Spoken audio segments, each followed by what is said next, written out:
Tiana here from Mind Body Movement Center. Here's another work in for your workout.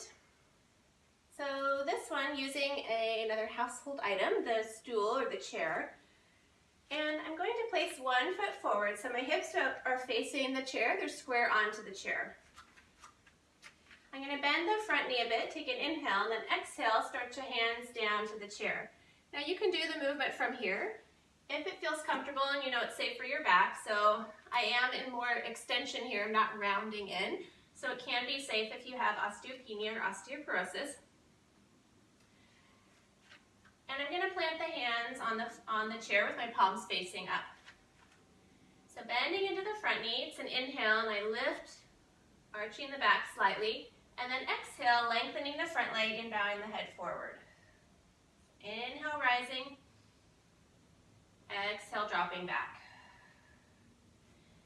If this is a little hard on the back of the hips or the hamstrings, you may want to do it with the hands planted versus the forearms.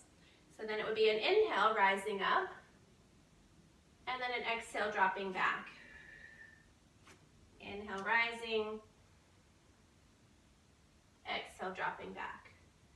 Now you're either planted here for the last time or you're coming down to the forearms, maybe clasping the hands, shoulders are broad. It's a little Parsvottanasana here, extended side angle with a little bit of dolphin arms, and we're going to lengthen there. So in this position, my left hip is hugging slightly forward, my right hip is hugging slightly back. And we're going to hold here. The front leg doesn't have to be straight today or ever, you're just working towards it. Breathing, drawing the shoulders out of the ears, maybe spreading out those toes again.